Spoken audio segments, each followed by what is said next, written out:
उठाओ अपने हाथों को थैंक यू जीसस बोलते हुए।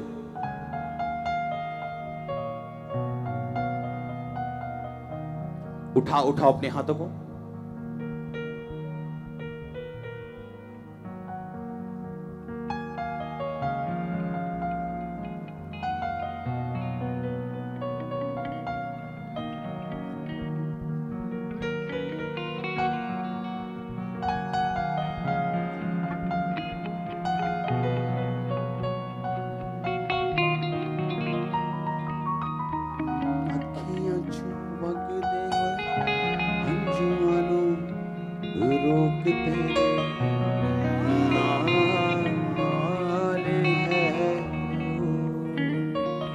प्रभु यीशु मसीह के सामर्थ्य नाम में मांगते हैं। मैं चाहता हूं आप इसी तरह खड़े रहें और अपनी स्क्रीन की ओर देखें। मैंने अपनी आज वाइफ को बोला कि आज तू अपनी गवाही दे लोगों को कि तेरी टेस्टिमनी क्या है। आमीन। Hallelujah church, hallelujah. तो कितने जन तैयार हैं परमेश्वर की महिमा जो मेरे जीवन में हुई उसे सुनने के लिए? मैं आपको बताना चाहती हूँ कि परमेश्वर जो महिमा में परमेश्वर है वो दयावान है। परमेश्वर निर्बलों को चुनता है उनके जीवन में अपनी सामर्थ्य को सिद्ध करने के लिए, ताकि जब दूसरे लोग उस निर्बल को देखें तो परमेश्वर की महिमा हो, परमेश्वर की सामर्थ उनके जीवनों से दूसरे लोग भी शिफा पा सकें, दूसरे लोग भी सामर्थ को पाएं। आमीन। हम पहला कुरिन्थियों उसकी 26 आयत को पढ़ेंगे कि हे भाइयों, अपने बुलाए जाने को तो सोचो कि ना शरीर के अनुसार बहुत ज्ञानवान और ना बहुत सामर्थी और ना बहुत कुलीन बुलाए गए, परंतु परमेश्वर ने जगत के मूर्खों को चुन लिया है कि ज्ञानवानों को लज्जित करे, और परमेश्वर ने जगत के निर्बलों को चुन लिया है कि बलवानों को लज्जित करे। आमीन। मैं आपको बताना चाहती हूँ, अपनी जिंदगी की एक बहुत ही बड़ी गवाही देना चाहती हूँ कि मैं अपनी जिंदगी में जब मैं पढ़ रही थी तो मैं बहुत ही पैशनेट थी अपनी स्टडी के लिए। मैंने पहले ग्रेजुएशन की, उसके बाद मैंने PGDCA किया, उसके बाद मैंने MSc IT की। लेकिन इतना पढ़ी लिखी होने के बावजूद भी मुझ में एक बहुत ही बड़ी कमी थी, एक कमजोरी थी, एक निर्बलताई थी कि मैं किसी के सामने बोल नहीं सकती थी, मैं किसी के सामने अपने वर्ड्स को एक्सप्रेस नहीं कर सकती थी। इवन कि मैं अपने स्कूल में अपने टीचर्स के सामने जब जाती थी तो उनके पास जाकर धीरे से बोलती थी कि मैम प्लीज मुझे कुछ भी खड़े होकर बोलने के लिए मत बोलिएगा, क्योंकि मुझ में इतना हियाब नहीं है, मैं इतनी शाई हूं कि मैं किसी के सामने बोल नहीं सकती। इवन के 30 स्टूडेंट्स 25 स्टूडेंट्स के सामने भी मुझ में इतना बल नहीं था कि मैं उनके सामने कुछ बोल सकूं। और टीचर्स पूछते थे कि क्या प्रॉब्लम है, क्या बात है। मैं उस समय कुछ नहीं बता पाती थी क्योंकि मैं बहुत ही शाई थी।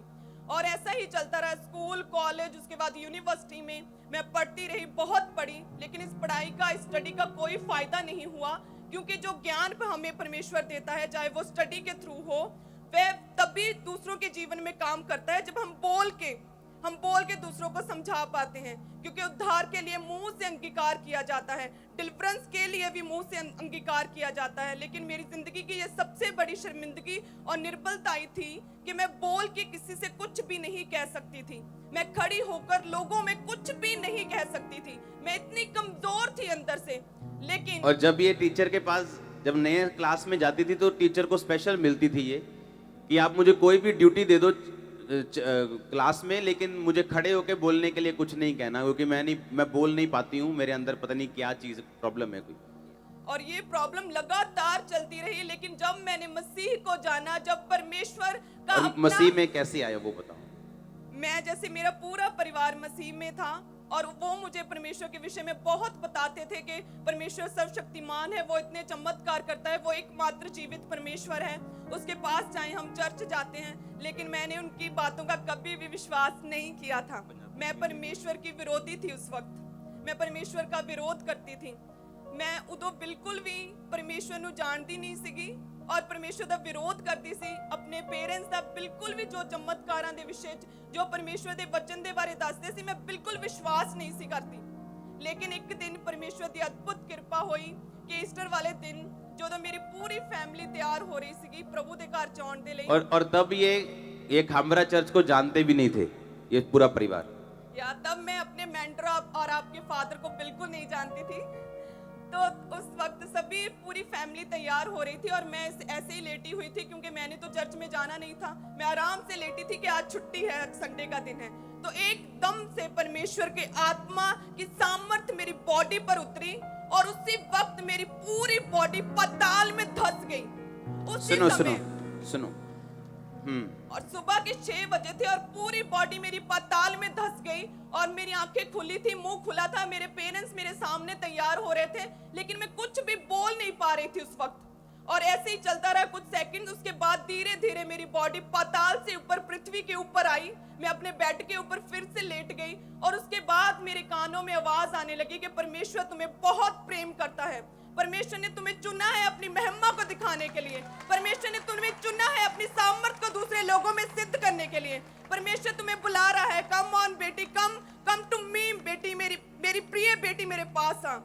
ऐसी आवाजें मेरे कानों में आने लगी और मैं सरप्राइज्ड और शॉक्ड थी। और जैसे ही मैं नॉर्मल हुई, कानों से आवाजें बंद हुई, उसी वक्त मैंने अपने पेरेंट्स को बताया। और वो ईस्टर का दिन था जब मैं पहली बार परमेश्वर की हुजूरी में, परमेश्वर की प्रेजेंस में और परमेश्वर के घर में गई थी। पहली बार चर्च जब गई थी, ईस्टर वाले दिन गई। वो ईस्टर का दिन था और उस दिन के बाद मेरी लाइफ ट्रांसफॉर्म हो गई, टोटल लाइफ चेंज हो गई। जब मैंने मसीह को जाना तो मेरी जिंदगी की सबसे बड़ी कमजोरी, सबसे बड़ी निर्बलताएं, जो मैं अपनी जिंदगी की सबसे बड़ी शर्मिंदगी समझती हूँ कि इतना पढ़ने लिखने के बावजूद भी मैं किसी से बात नहीं कर सकती थी, वो कमजोरी मेरी जिंदगी से दूर हो गई। आज ना केवल इस चर्च के लोग, गुरदासपुर ब्रांच के लोग, ऑनलाइन चर्चों में, बल्कि ऑनलाइन लाखों लोग आज मुझे सुन पा रहे हैं। हालेलुया।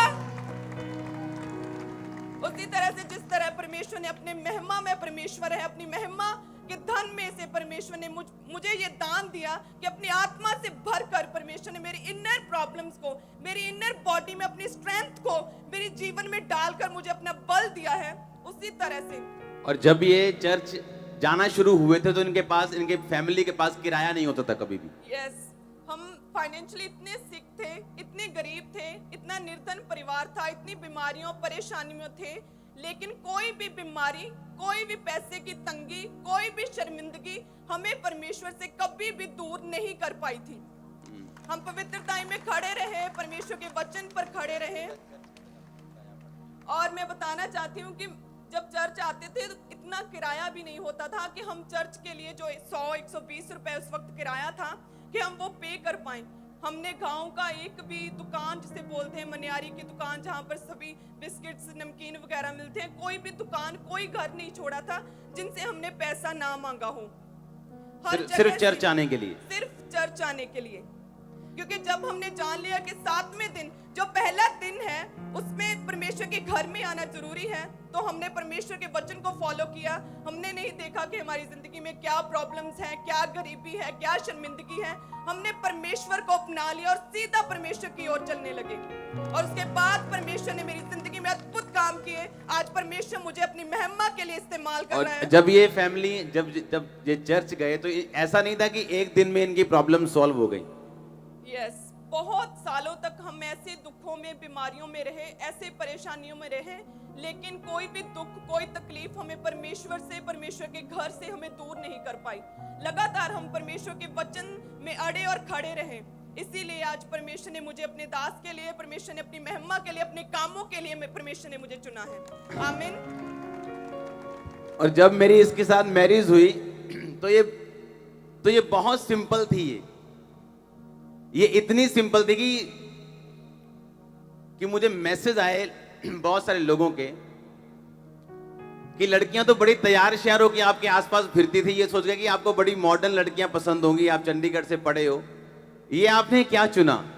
इतनी सिंपल, पूरे बाजू वाले सूट, बिल्कुल तेल लगा के, इतना सिंपल। सुनो,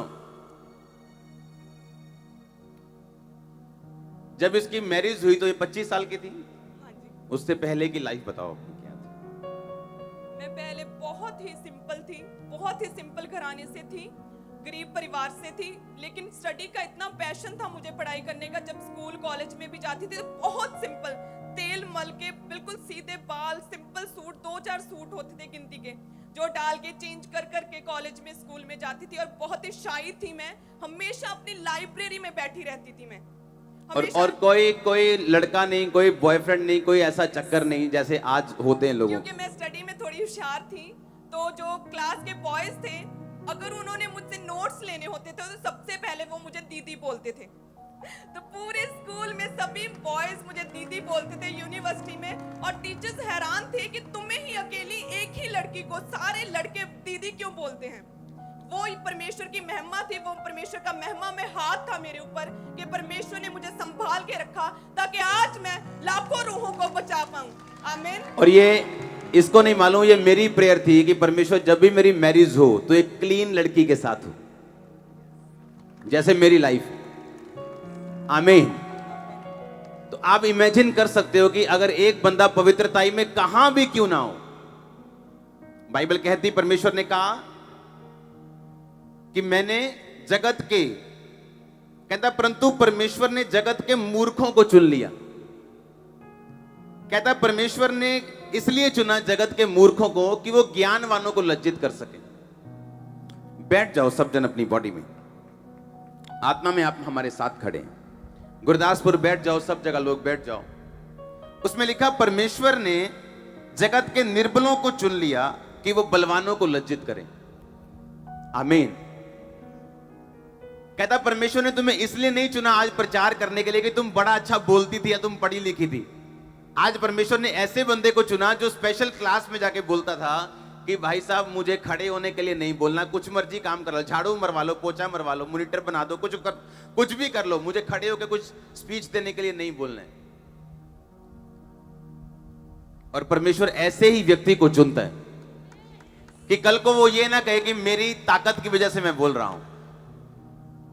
परमेश्वर ने कहा, वरन परमेश्वर ने जगत के नीचों, तुच्छों, जो है भी नहीं, उनको चुन लिया कि उन्हें जो अपने आप को कुछ समझते हैं उन्हें व्यर्थ ठहराएं, ताकि कोई प्राणी परमेश्वर के सामने घमंड ना करने पाए।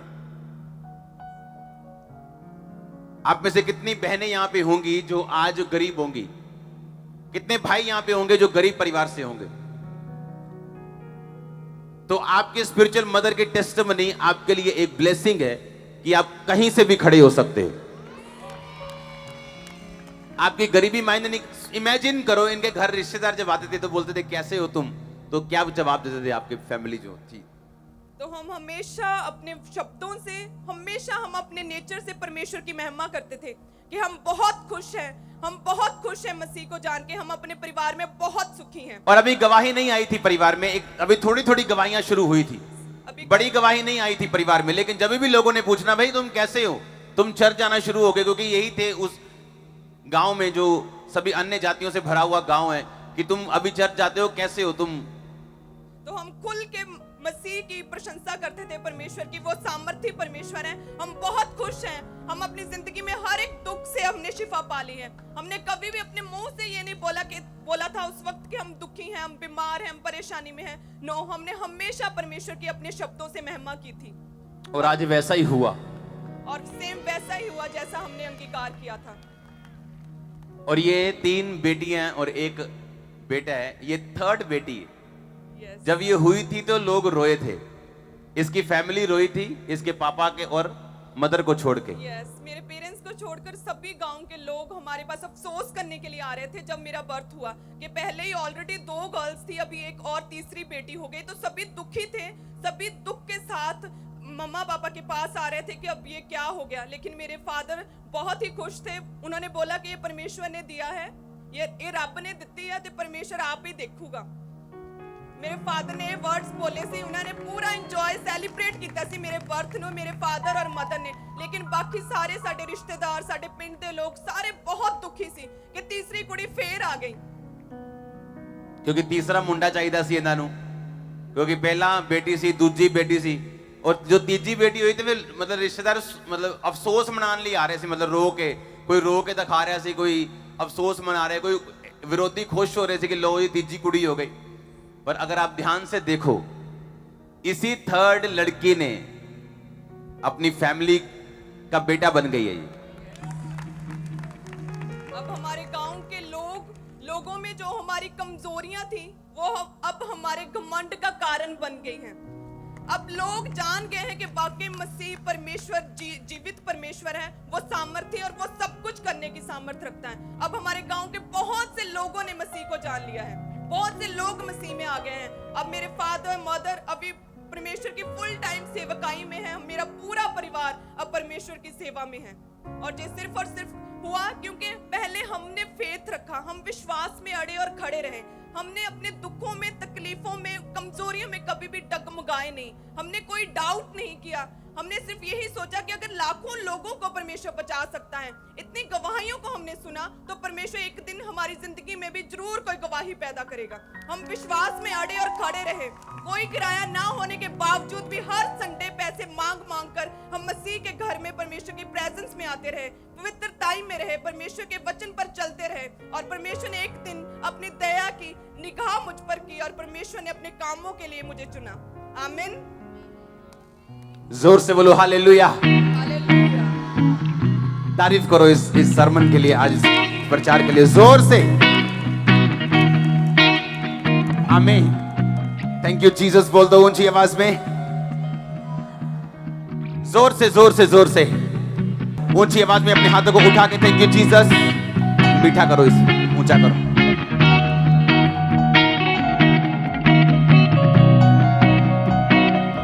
आमीन।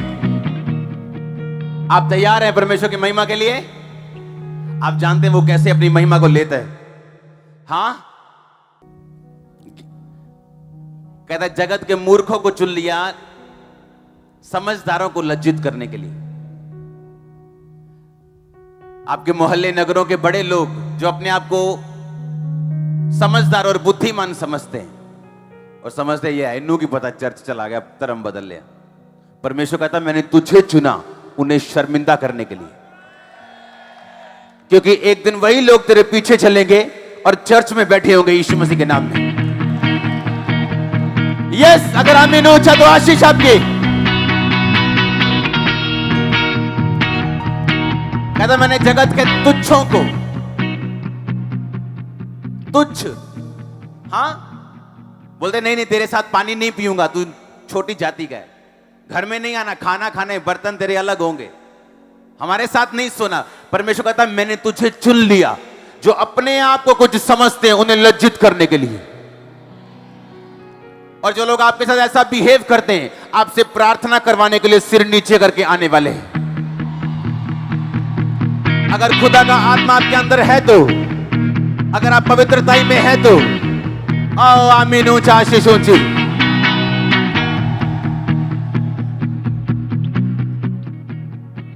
कहता मैंने जगत में जो कुछ नहीं है, जो तुच्छ हैं, जो कूड़े के समान ठहरे, मैंने उन्हें चुन लिया बलवानों को लज्जित करने के लिए।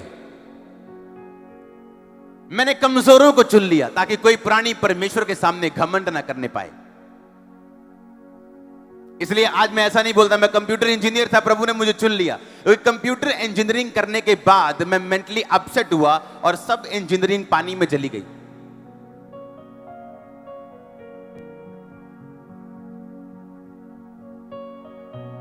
और जब मैं मसीह में आया तो मेंटली अपसेट होके आया था और कोई नहीं जानता था कि मेंटली अपसेट वाला व्यक्ति एक दिन प्रीच कर पाएगा, हील कर पाएगा, यीशु मसीह के नाम में डिलीवर कर पाएगा। कहता ताकि कोई प्राणी परमेश्वर के सामने घमंड ना करने पाए। आमीन। अपने हाथों को उठाओ। ना तू सोच तेरे अपने हाथों को उठा के बोलो जिंदगी जियाण लई ना तू सोच तेरे फिर से जिंदगी जियाण लई ना तू सोच तेरे मेरा परमेश्वर। अपनी छाती पे हाथ रखे बोलो मेरा परमेश्वर, मेरा परमेश्वर, मेरा परमेश्वर, मेरा परमेश्वर, परमेश्वर।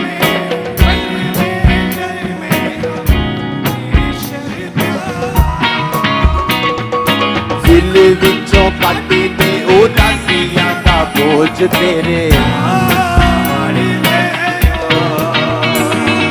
दिल विचों कट दे उदासियां दा बोझ तेरे नाल है। जोर से तारीफ करो, जोर से, जोर से, जोर से, जोर से। आमीन।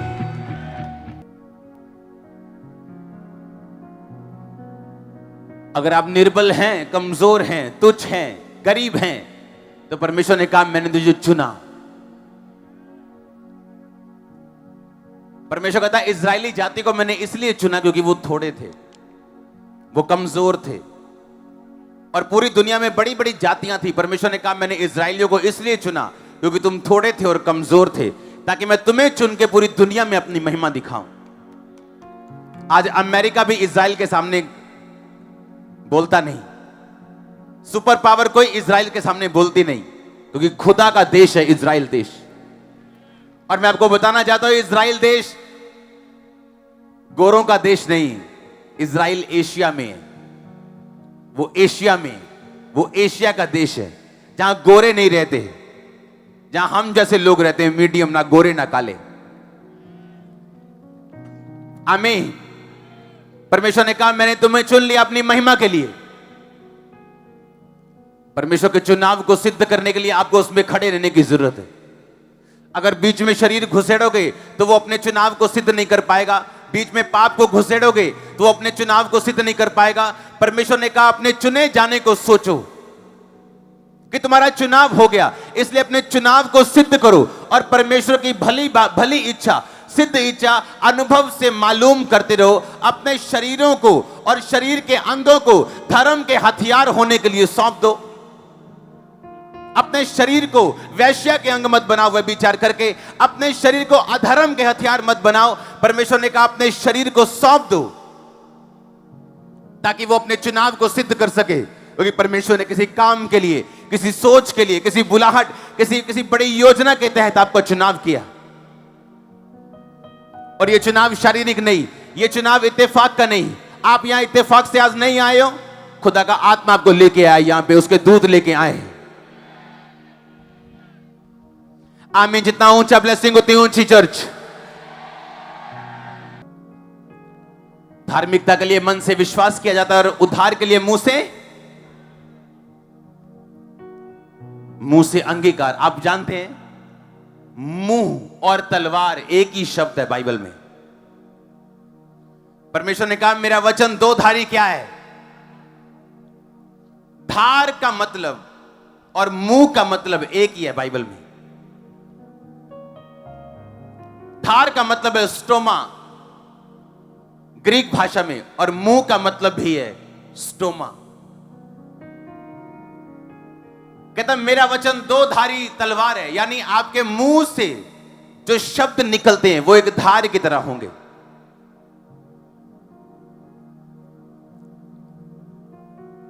आप बीमार और अगर आपके मुंह से निकला कि उसके कोड़े खाने से मैं चंगा हो चुका हूं, ये एक धार की तरह आपकी बीमारी को काटने वाला है। आपके मुंह का और धार का एक ही मतलब है यूनानी ग्रीक भाषा में। आपको बांझपन का रोग है और आप अपने मुंह से बोले कि मैं इनकार करती हूं बांझपन में जीने से और उसके कोड़े खाने से मैं बलवंत हो चुकी हूं, तो ये मुंह से निकला वचन उस बांझपन को काटेगा और आप फ्री होंगे। परमेश्वर ने कहा मैंने तुम्हें चुना, तू निर्बल था, कमजोर था, गरीब था, छोटा था। मैंने तुम्हें चुना बड़ों को लज्जित करने के लिए, उनको शर्मिंदा करने के लिए जो अपने आप को कुछ समझते हैं। पर कहता अपने चुनाव को अब सिद्ध कर। मैंने तुम्हें चुन तो लिया, पर उस चुने जाने को अब सिद्ध कर और परमेश्वर में अड़ा रहे और परमेश्वर में खड़ा रहे, और उद्धार का काम तू खड़े खड़े होकर देख जो परमेश्वर तेरे लिए करेगा। आमीन। धार्मिकता के लिए मन से विश्वास और उद्धार के लिए मुंह से अंगीकार की। कोई मायने नहीं करता आपके सिम्टम्स क्या है, लक्षण क्या है, शैतान आपको क्या दिखा रहे हैं, बीमारी आपको क्या दिखा रही, रिपोर्ट क्या दिखा रही है, आपको मुंह से बोलना है मैं इनकार करता हूं बीमार रहने के लिए, मैं इनकार करता हूं इस बीमारी का, और मैं इनकार करता हूं क्योंकि उसके कोड़े खाने से मैं चंगा हो चुका हूं। आपको लगातार बोलना है। और अब बाइबल कहती उद्धार के लिए मुंह से अंगीकार करना क्या है, जरूरी है। और उद्धार का मतलब मैंने आपको समझाया था, क्या है उद्धार का मतलब? साल्वेशन, मुक्ति, चंगाई, डिलीवरेंस, रेस्क्यू, बचाना, वेलफेयर, ये उद्धार का मतलब है जो बहुत बड़ा है। नेशनल उद्धार, शारीरिक उद्धार, मानसिक उद्धार, फाइनेंशियल उद्धार, शरीर का उद्धार, आत्मा का उद्धार। लेकिन अगर तुझे चाहिए तो अपने मुंह से अंगीकार करना जरूरी है। आमीन। आपको चुना गया, हां के ना? आप जानते हैं आप चुने गए हैं। आप जानते हैं हर व्यक्ति हर अलग अलग कामों के लिए चुना गया। हर व्यक्ति की लाइफ में अलग अलग योजना है परमेश्वर की, हां या ना? तो अपने चुनाव को सिद्ध करने के लिए आपको परमेश्वर में खड़े रहने की जरूरत है। आप अगले लेवल पे जाना चाहते हैं? दूध और शहद की नदियों में जहां बहती वहां पहुंचाऊंगा। कहा था कि नहीं कहा था? कहा था? दूध एनिमल का फाइनल प्रोडक्ट है। मतलब एक एनिमल से जो फाइनल आप चीज लेते हो काम की, वो क्या है? दूध। एक मक्खी से शहद की जो फाइनल आप चीज लेते हो, वो क्या है? शहद। परमेश्वर ने कहा मैं तुझे एक ऐसे देश में पहुंचाऊंगा जहां पे तू फाइनल प्रोडक्ट को खाने पाएगा। कईयों के जानवर हैं पर दूध नहीं है, मक्खियां हैं पर शहद नहीं। हां, परमेश्वर ने क्या कहा? परमेश्वर ने कहा मैं तुझे तेरे फाइनल, जहां पे तू फाइनल प्रोडक्ट्स को लेने पाएगा, मैं तुम्हें वहां पहुंचाऊंगा। यानी तेरा देश, तेरा घर, तेरा फाइनेंस, तेरी सेहत, आत्मिक जिंदगी, तेरे बच्चे, तेरी जॉब तुझे फल देने वाली होगी। तू फाइनल प्रोडक्ट को लेने पाएगा यीशु मसीह के नाम में। सुनो, परमेश्वर ने कहा आप जब जैतून को देखते हैं, जैतून के तेल को देखते हैं, वो सबसे कीमती है। जैतून कीमती नहीं, जैतून का तेल सबसे कीमती। हां या ना? गुलाब का फूल कीमती नहीं, पर गुलाब के फूल का असली इत्र कीमती है। हां के ना? क्योंकि गुलाब के फूल का इत्र उसका फाइनल प्रोडक्ट है। और उसी तरह से जैतून के बीज से तेल जो निकालते हैं वो उसका फाइनल प्रोडक्ट है। हां कि ना? अगर आप अपनी लाइफ के फाइनल और बेस्ट प्रोडक्ट को अपनी लाइफ से निकलता हुआ देखना चाहते हो तो एक काम के लिए तैयार रहो, परमेश्वर आपको दुखों में पीस सकता है, याद रखना। क्योंकि जब तक आप पिसेंगे नहीं तब तक आप में से फाइनल बेस्ट प्रोडक्ट नहीं निकलेगा। और खुदा कहता, उसने ये नहीं कहा मैं तुझे गायों, बकरियों, बैलों से भरा हुआ देश दूंगा और मधुमक्खियों से भरा हुआ देश दूंगा, because my God never care. वो कभी केयर नहीं करता, वो कभी केयर नहीं करता जब तक आप फाइनल तक ना पहुंचे, आप बेस्ट तक ना पहुंचे। मेरा परमेश्वर जब भी आपको देखता है या आपकी ब्लेसिंग्स को देखता है, वो आपको बेस्ट और फाइनल में लेके जाना चाहते हैं। जब मैचेस चलते हैं आप परवाह नहीं करते, बोलते यार डेली लगते, फाइनल देखांगे। हां, फाइनल देखांगे। परमेश्वर ने कहा मैं तुम्हें दूध और शहद की नदियों का देश दूंगा, तुझे फाइनल आउटकम में लेके जाऊंगा, जहां बेस्ट तेरे लिए रेडी होगा, मैं तुम्हें वो दूंगा। और परमेश्वर ने कहा कि अगर तू ऐसा चाहता है फाइनल में जाना तो तुझे क्रश किया जाएगा। पर आज लोग क्रश होना नहीं चाहते हैं, यीशु मसीह के लिए दुखी रहना नहीं चाहते।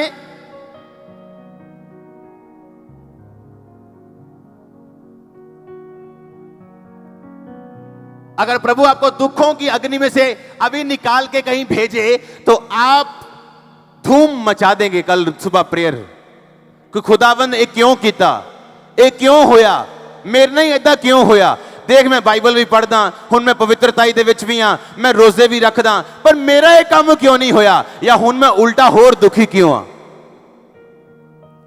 या तो फ्लावर को सूंघ लो और खुश हो जाओ और 1 सेकंड की आशीष पालो, तो या तो उसका इत्र निकाल के कपड़ों पे लगाओ और सारा दिन महकते रहो। आप क्या चाहते हो?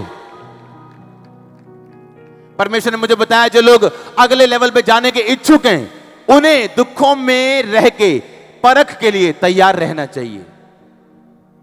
लेकिन जो सीरियस नहीं है, जो फाइनल आउटकम नहीं चाहते, जो नहीं चाहते कि मुझे अगला लेवल मिले, मैं अगले लेवल पे जाऊं या मेरा बेस्ट मैं देखूं,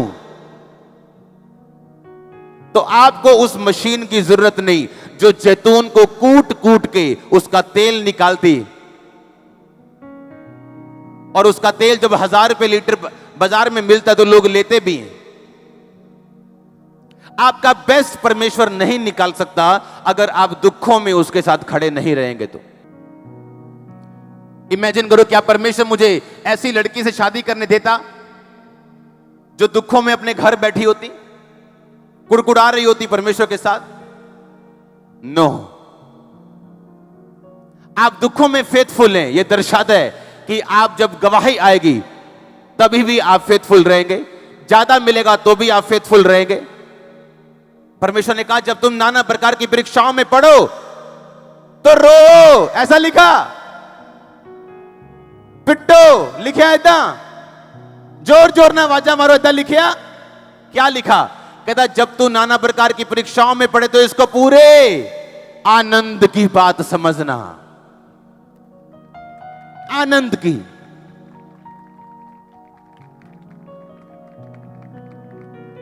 परीक्षा कहना और परीक्षा से निकलना, ओ जमीन आसमान का फर्क है। और जब आप एक्सपेक्ट कर रहे हो कि अब मैं पवित्रता में पूरा हो गया हूं, अच्छा अब मैंने ये चीज पूरी कर ली, अब कोई टेस्टमनी आने वाली, और आप और नीचे चले जाएं और आप सोचे क्या यीशु मसीह जीवित परमेश्वर है? क्या उसका वचन सही है? हम आगे जाएं ना जाएं, उसका वचन छोड़ेंगे नहीं, पवित्रता छोड़ेंगे नहीं, तारीफ करनी छोड़ेंगे नहीं। मैंने कहा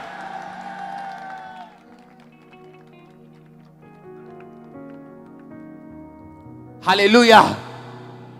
अपने पड़ोसी को बोलो मैं चलूंगा, मैं चलूंगा उसकी पवित्रताई में। आमीन।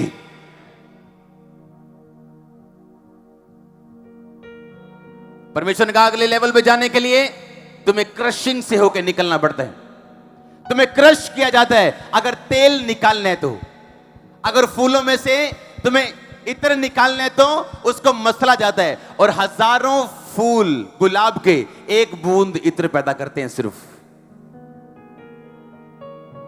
पर आज लिखा, आज अगर कलीसिया में परीक्षा आए, लोगों को परीक्षा आए, तो लिखा इसको दुखी होने की बात समझा जाता है, आनंद की नहीं। पर बाइबल कहती है मेरे प्रिय भाइयों, जब तुम नाना प्रकार की परीक्षाओं में पढ़ो तो इसको पूरे आनंद की बात समझो। तुम्हारे परखे जाने से धीरज उत्पन्न होता है, धीरज को अपना पूरा काम करने दो ताकि तुम सिद्ध और स्थिर हो जाओ और तुम में किसी भी बात की कमी ना रहे। हालेलुया। जब ये चर्च मैंने शुरू की थी 2007 में, 2004 में प्रभु में आया, 7 में चर्च शुरू की। आप जानते तब क्या हुआ? मसीह में आने के कारण मेरी फैमिली पहले से मेरे खिलाफ थी। दोस्त मुझे छोड़ने पड़े क्योंकि सबके साथ में शराब पीता था। मैंने छोड़ दिया, मसीह में आ गया कि मैं ऐसी संगति नहीं करूंगा, मैं फिर से ना फंसूं उसमें। अब फैमिली खिलाफ थी, रिश्तेदार खिलाफ थे। सिर्फ कौन थे मेरे साथ? सिर्फ चंद क्रिश्चियन लोग, वो भी मेरे खिलाफ हो गए 2007 में जब मैंने मिनिस्ट्री शुरू की। अब मैंने कहा कोई बात नहीं, मैंने सेवा करनी, कोई विरोध हो, क्रिश्चियन करे नॉन क्रिश्चियन करे, कोई भी करे, प्रभु तो मेरे साथ है ना। एक दिन मैं शाम को उठा, शाम को सो गया, मैं थोड़ा सा मैं बीमार फील कर रहा था। उठा तो मुझे बुखार था 101, और वो बुखार हटा नहीं। दवाइयां खा के, टेस्ट करा के इतना कमजोर हो गया, मेरे से कंघी नहीं कर होती थी सिर की। ब्रूसेलोसिस बीमारी होती, जानवरों से आती, वो बुखार खत्म नहीं होता। जब मैंने वो आर्टिकल पढ़ा तो मुझे लगा कि मैं मर चुका हूं, मैं मर गया हूं, अब खत्म होगी मेरी लाइफ। और मैं प्रभु के सामने बैठा हूं जैसे कोई फुलिश, कोई मूर्ख, कोई धोखा खाया हुआ बेवकूफ इंसान होता है, वैसे कि मैंने घर वाले छोड़ दिए यीशु मसीह के कारण, फिर मैंने दोस्त छोड़ दिए यीशु मसीह के कारण, फिर जब मैं सेवा में आया तो जो मेरे 2-4 क्रिश्चियन थे मेरे भाई बंधु वो भी विरोधी हो गए मेरे। अब मैंने सोचा चलो ठीक है, कोई मेरे साथ नहीं, प्रभु तो मेरे साथ होगा। अब मैं बीमार हो गया हूं और परमेश्वर भी मेरी प्रार्थना को सुन नहीं रहा। मुझे ऐसा लग रहा था मुझे किसी ने मूर्ख बना दिया हो। मुझे ऐसा लगा जैसे किसी ने मुझे चीट कर दिया हो किसी ने, कि मेरा बना क्या, मैं मूर्ख बन गया हूं, बेवकूफ लग रहा हूं, इस टाइम फुलिश लग रहा हूं, खोता लग रहा हूं। क्या हो गया कि दुनिया छोड़ दी, लोग छोड़ दिए, अब क्रिश्चियन लोगों को छोड़ दिया, अब खुदा तो साथ था उसने भी मुझे छोड़ दिया, इतना बीमार कर दिया मेरे को। और सेवा करके पवित्रताई में 20% बोता था मैं, 10% नहीं, 20 से भी ज्यादा, और कोई जवाब नहीं। बाइक पे चलते रोना, डॉक्टर के पास जाके रोना, बाइक पे हेलमेट लगा के रोना।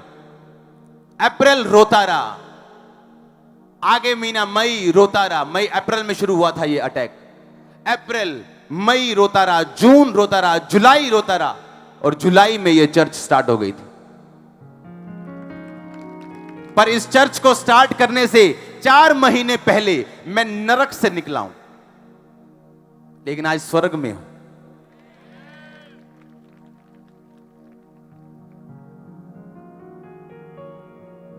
और मेरी पहली बड़ी मीटिंग में हनेरी आ गई थी और लोग बोलते देखिया अदा पहला क्या ही शैतान वालों चर्च आ गई ना नेरी, चाकते तंबू।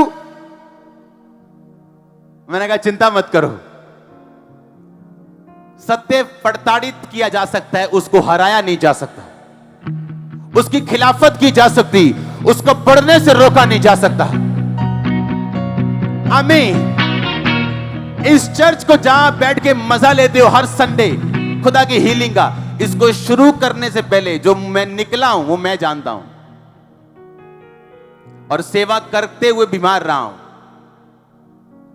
हूं। और एक टाइम आया बिना दवाई के, बिना टेस्ट के, बिना मेरी प्रेयर के वो चीज मुझे छोड़ के जा चुकी थी।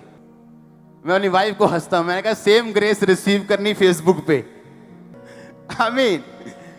ये ग्रेस ले सकते हो, मुझसे बड़ी ले सकते हो, पर क्या तुम चलने के लिए तैयार हो दुखों की भट्टियों में से? मैं नहीं कहता तुम मुझसे बड़े काम कर सकते हो और करोगे। बाप चाहता उसके बच्चे उससे बड़े करें, आप करो यीशु मसीह के नाम में मुझसे बड़े काम। पर क्या आप तैयार हो इनसे निकलने के लिए? आपके पास कोई नहीं होगा और खुदा भी आपकी बात नहीं सुनेगा, तब मुझे बताना चाहिए कि नहीं। ऐसे शुरू हुआ ये चर्च। तो जब तुम नाना प्रकार की परीक्षाओं में पढ़ो तो इसको आनंद की बात समझो। उधर शैतान ने अपना बेस्ट थप्पड़ लगाना मेरे को, और मैंने ढेरी हो जाना सोमवार मंगलवार। जब वीरवार आना प्रार्थना का दिन, मैंने तैयार होकर बेस्ट थप्पड़ लगाना शैतान को, आजा भाई तू सोमवार लगाएगा, मंगलवार लगाएगा, बुधवार लगाएगा, मैं तेरे को वीरवार ऐसा मारूंगा तेरे रख के। शैतान कभी बेचारों से डरता नहीं, बेचारों की कोई कद्र नहीं उसके पास। वो आपके एक मारे, तैयार करके मारो 10 उसके यीशु मसीह के नाम में। वो आपके बच्चे के ऊपर मारे, रखो रोजे 7 और भगाओ उसको यीशु मसीह के नाम में। और 10 बीमारों के नाम लिख लो, आपके एक मेंबर को वो बीमार करे, 10 बीमारों के नाम लेके मारो शैतान को जूते, 11 से जाएगा वो। हालेलुया।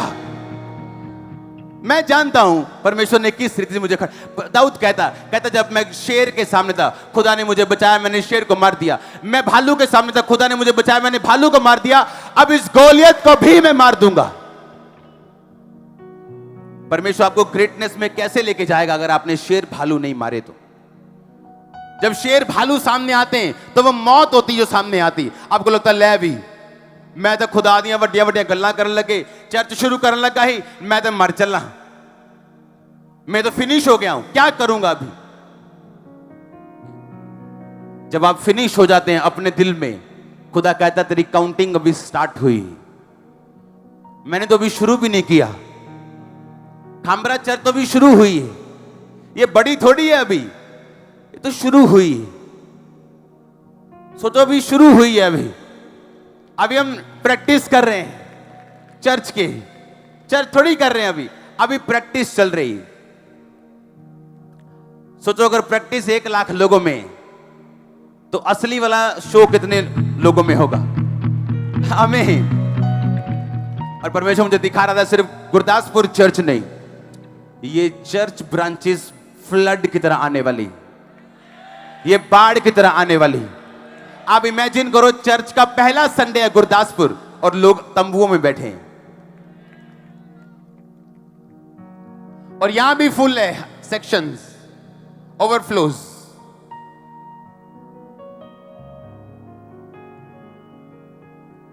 जैतून को जब पीसा जाता है तो जैतून को पसंद नहीं आता, पर जब तेल निकलता है वो उसका फाइनल आउटकम है।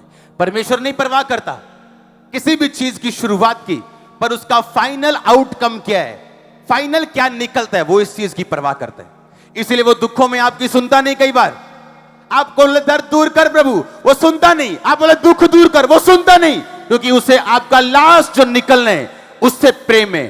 और आप भी जब लास्ट निकलेगी आपकी ब्लेसिंग, आप परमेश्वर पे घमंड करने वाले हैं कोसों कोसों, 100 टाइम। हालेलुया। अगर स्वर्ग में जाना है तो कुछ देर के लिए उस प्रॉब्लम से, उस दुखों से, दुखों की अग्नि से, उस भट्टी से निकलने के लिए भी तैयार रहो। चुनाव आपका, मेरा नहीं। मैंने अपना चुनाव किया था, और कुछ कुछ सालों बाद हम चुनाव करते हैं अपनी लाइफ में।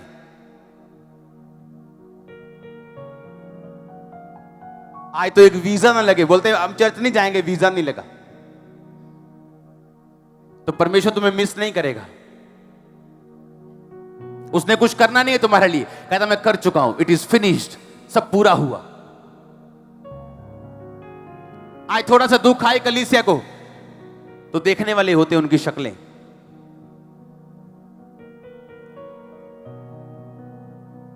जब तुम नाना प्रकार की परीक्षाओं में पढ़ो तो कहता है इसको पूरे आनंद की बात समझो, पूरे आनंद की, कि परमेश्वर ने तुम पे भरोसा रखा है, कि तुम्हें वो परखने के काबिल समझता है, और अब तुम्हें सामर्थ्य भी देगा, गवाही भी देगा, तुम्हारे बच्चों को मसीह में भी लेके आएगा। हो सकता तुम्हारे पति के मसीह में आने से पहले जो तुम प्रार्थना कर रही हो, तुम्हें और किसी बीमारी से होकर भी गुजरना पड़े, पर जब तुम परमेश्वर में खड़ी रहोगी, पति तो आएगा ही आएगा, तुम्हारी बीमारी भी वापस जाएगी, टाइम आने वाला है। ऐसा परमेश्वर कहता, जब तुम परीक्षाओं में पढ़ो तो आनंद की बात समझो, इसे कहते दुखों की बात ना मत समझो। तुम्हारे परखे जाने से धीरज उत्पन्न होता है। धीरज को अपना पूरा काम करने दो, ताकि तुम सिद्ध हो जाओ, स्थिर हो जाओ, और तुम में किसी बात की कमी ना रहे। अगर सोना कहे मेरे अंदर से अशुद्धियां निकाल दो, पर मुझे आग में मत झोंको, तो ये पॉसिबल नहीं। ठंडे सोने में से अशुद्धियां निकालना पॉसिबल नहीं, उसको आग में डाला जाता है उसको साफ करने के लिए। चांदी को साफ किया जाता है उसको आग में डाल के। अगर आप सोना है और सोने के चमक के बाहर आना चाहते हैं, तो आपको आग की भट्टी में से होकर गुजरना पड़ेगा, और प्रभु आपके साथ रहेगा, वो आपको छोड़ेगा नहीं। वो अपनी प्रेजेंस साबित करता रहेगा, अपनी हुजूरी साबित करता रहेगा। वो अगर आप एक परीक्षा में हो, तो दूसरी तरफ हजारों सफलताएं भी आपकी लाइफ में होंगी। होली स्पिरिट मुझसे कह रहा आपको बोल दो, अगर तुम एक परीक्षा में हो, तो दूसरी तरफ हजारों गवाहियां भी तुम्हारी होंगी यीशु मसीह के नाम में। अपने हाथों को उठाओ, थैंक यू जीसस। मैं तैयार हूं परमेश्वर। अपने हाथों को उठा के, Holi spirit I am ready, मैं तैयार हूं, मैं तैयार हूं परख से निकल के तेरी महिमा को करने के लिए। मुझे वफादार बना, तेरा आत्मा मुझे छुए। उठाओ अपने हाथों को, थैंक यू जीसस बोलते हुए।